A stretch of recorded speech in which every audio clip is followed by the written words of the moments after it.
Fala aí, galera, aqui é o JP e agora a gente vai seguir estudando mais sobre essa função inorgânica que são as bases. Vamos lá. Bom, a gente já viu no nosso primeiro vídeo, né, o que é uma base ou um álcali, as características e a classificação com relação à solubilidade dessas bases. Lembrando que base, todo composto que libera apenas OH- como ânion em água, ok?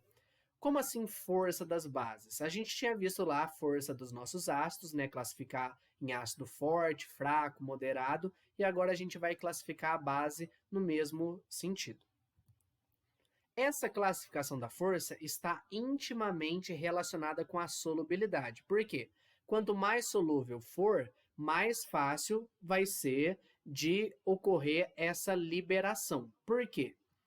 Porque eu vou depender aqui do grau de dissociação, né? A gente viu aí que as bases não sofrem ionização, elas sofrem dissociação. Como assim?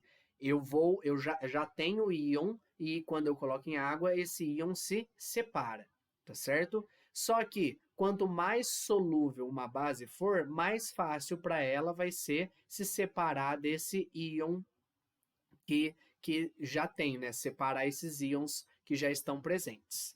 Assim, a gente tem essa seguinte relação. Quanto mais dissociado um composto for, né, ou estiver, mais forte ele será. Então, a nossa base, se ela estiver muito dissociada, ela vai ser uma base muito forte, ok?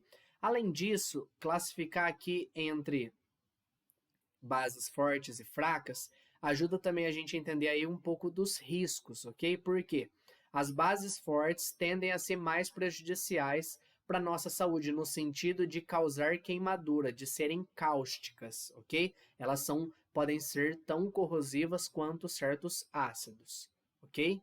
Já as bases fracas têm algumas aplicações um pouco mais apropriadas para o nosso consumo, por exemplo, mas ainda assim, dependendo da base, pode ser que ela seja prejudicial por algum outro motivo, como a gente vai ver. Bom, vamos lá. As bases classificadas como forte são as bases das famílias 1A e 2A, com exceção do magnésio, tá certo? Então, 1A, como a gente já viu, Lit na cama, Robinson Crusoe em francês. 2A, Bete Magrela casou com o Sr. Barão Ratão, excluindo o magnésio. Então, temos aqui, por exemplo, NaOH, KOH, CaOH2, BaOH2. Essas duas primeiras são bases da família 1A e essas outras duas aqui, bases da família 2A, ok? Inclusive, essas duas aqui são extremamente corrosivas, tá certo? Para nossa pele, elas fazem muito mal, causam queimaduras. E a gente pode, na verdade, a gente utiliza, né, essas duas bases aqui quando a gente vai fazer sabão, utilizando gordura, óleo e também o que a gente chama de soda cáustica ou potassa cáustica, ok? Bom, continuando. As bases fracas são todas as demais, ok? Então, se não encaixou em 1A e 2A, é porque é uma base fraca. Por exemplo, AlOH3, MgOH2. Perceba que o magnésio é da 2A, só que como ele não é forte, resta para ele ser uma base fraca. FeOH2, AgOH, NH4OH. Por que, que o NH4OH, mesmo sendo tão solúvel, não é uma base forte? Porque ao contrário das outras, como ele não é aqui, esse pedaço não é um metal, ele não vai conseguir, ele não vai se dissociar. Ele sim terá que sofrer ionização, ok? Então, é só um detalhe um pouquinho diferente aí, mas só para a gente entender, tá certo? Então, bom, a gente tem aqui as bases fortes e as bases fracas, beleza? Outro aspecto extremamente importante para a gente saber das nossas bases é com relação à nomenclatura. Então, a gente vai aprender a nomeá-las. Comparado com os ácidos, é muito mais simples dar um nome para as nossas bases. Como que é? Bom, a gente vai chamá-las aqui de hidróxido, por isso da hidroxila, D e o nome do nosso cátion. com possibilidade de colocar a carga do cátion, dependendo do caso, ok? Lembrando que o cátion é a outra parte sem ser a parte do OH-, é a parte positiva. Um detalhe importante, elementos que têm mais de uma valência, ou seja, que têm mais de uma carga, nós precisamos colocar a carga em números romanos após o nome da nossa base, tá? Por exemplo, a gente vai ver que com o ferro existe mais de uma possibilidade. Então, eu não posso só falar hidróxido de ferro. Eu tenho que falar em seguida a carga desse meu hidróxido de ferro, ok? Então, quando acontecer de ter mais de uma valência, colocar o nome. Como que a gente faz aí para saber quando eu coloco ou não? De maneira muito simples, os que não precisam de carga estão aqui, tá? Quais são eles? São as bases das famílias 1A e 2A, todas elas. Também aqui tem o NH4+, Al3+, Zn2+, e Ag+, ok? Todos os elementos aqui da 1A e 2A. Esse daqui que é o amônio, que nós vamos ver um pouquinho mais detalhado depois. Alumínio, zinco e prata. Por que que esses não precisam? Porque eles não têm mais de uma valência, eles têm só a carga que já é deles. No caso aqui, ó, carga 1+, 2+, 3+, e aqui 1+. 1A, a gente já viu que a carga é apenas 1+, e 2A, 2+. Qualquer um que não se encaixe nesse grupo, a gente coloca em números romanos a carga depois do nome. Vamos ver alguns exemplos agora. Olha só. Por exemplo, NaOH. Se a gente procura o Na, ele é lá da família 1A, então eu não preciso colocar. Assim, o nome desse composto é hidróxido de sódio, também conhecido como soda cáustica. É das substâncias, né, mais importantes aí em termos de indústrias e tudo mais. E ela é utilizada para fazer sabão, ok? Cuidado que ela é extremamente corrosiva, perigosa aí para a nossa pele. Outro exemplo, tá aqui. BaOH2, hidróxido de bário. O bário é da família 2A, por isso que eu não coloco carga. Detalhe importante é que não importa o número de hidroxilas, sempre vai ser só a palavra hidróxido, ok? Essa daqui é uma base que também pode fazer mal para a gente aí em contato aí com a nossa pele, ou mesmo com ingestão por conta do bário também ser um metal que tem um certo nível de toxicidade, ok? Bom, temos aqui hidróxido de potássio. O K é o potássio e potássio é da família 1A, então por isso que eu não numero. Ele também é utilizado aí para fazer sabão. A diferença de usar em um e outro é que quando eu uso hidróxido de potássio, eu tenho um sabão um pouco mais mole do que aqui no caso com o hidróxido de sódio. AlOH3. Perceba que aqui o alumínio está lá naquele grupo que a gente viu que não precisa da carga. Então, esse daqui é o hidróxido de alumínio.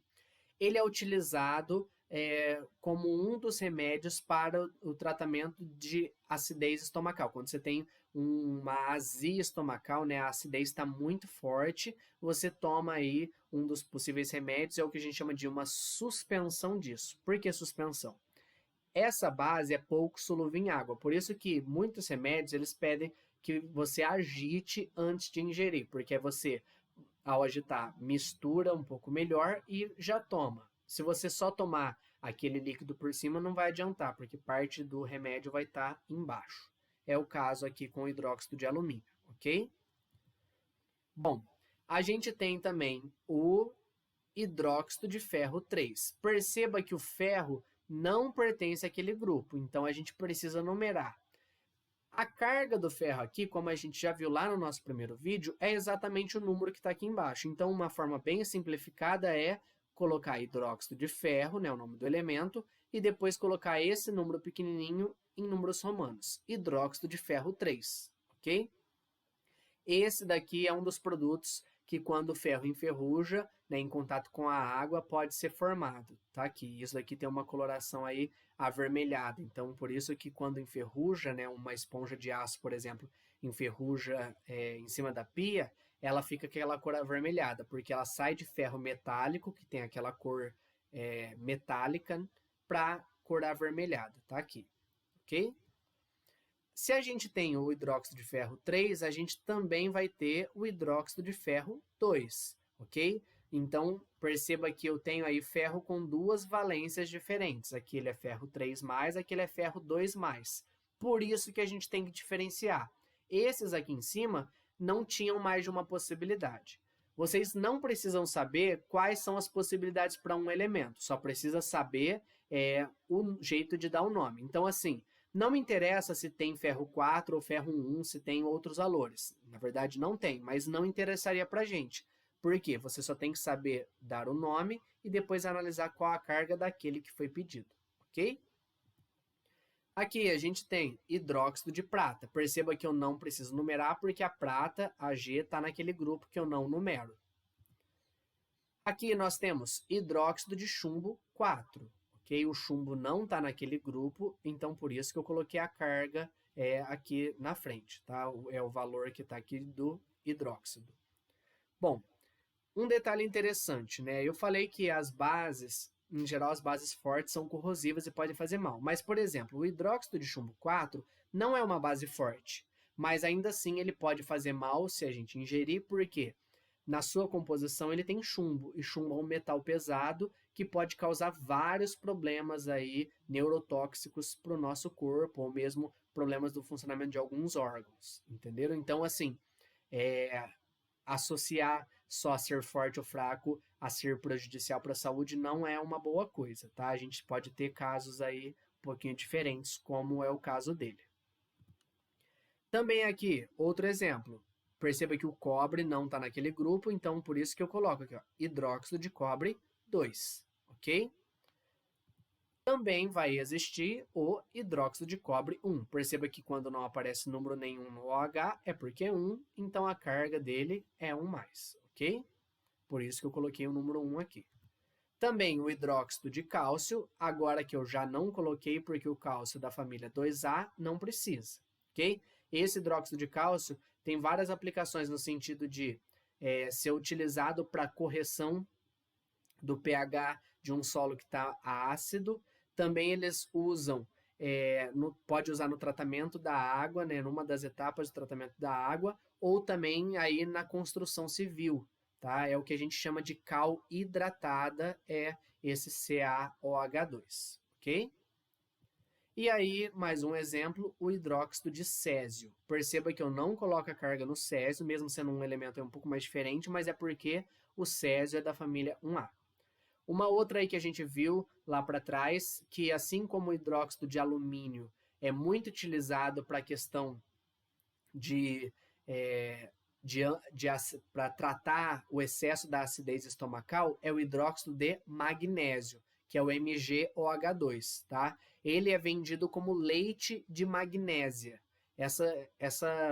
Esse medicamento é uma suspensão, né? Ele é pouco solúvel, a gente tem que agitar, uma suspensão branca que quando você toma aí ajuda a aliviar os sintomas aí de azia, tá certo? Então, assim como o AlOH3, o MgOH2 é uma base muito utilizada para tratamento disso, ok? Então, essa daí é uma outra importante que não está aqui, mas que vale a pena a gente saber. MgOH2, hidróxido de magnésio. Para a gente fechar aqui, um último detalhe importante. Primeiro, tá? Nós temos uma substância que é o NH3, que é chamado de amônia. NH3 é um gás que é tóxico, ok? E que dependendo do que a gente faz em alguma mistura de produtos de limpeza, né? Tem misturas que a gente não pode fazer. Pode ser gerado esse gás e ao inalar a gente tem aí alguns problemas como asfixia ou mesmo tosse, enfim. Então pode alguma queimadura nas vias aéreas, enfim. Tomar cuidado com isso, tá? Amônia é o gás NH3. E nós temos o NH4+, que é o amônio, tá? Então, tem amônia, amônio. Cuidado, tá bom? Porque tem muito exercício e tem muito lugar que confunde aí a diferença de um para o outro. Isso aqui é um gás, isso aqui é um íon, no caso é o cátion. É justamente esse cátion que eu uso para formar a base. Então, a base é NH4OH, né? A única base que não é um composto iônico, né? É formado por um metal e pelo OH, né? O NH4, mas não é um metal. E aqui eu tenho a minha base chamada de hidróxido de amônio. Não existe hidróxido de amônia, tá bom? Amônia é esse daqui. Para formar o hidróxido, é hidróxido de amônio. Tudo bem? Então, aí uma diferença de um para o outro. NH3 amônia, NH4 mais amônio. Beleza? A gente fecha a nossa aula aí sobre bases e agora a gente vai fazer exercícios. Qualquer dúvida, estou à disposição. Até a próxima. Tchau, tchau.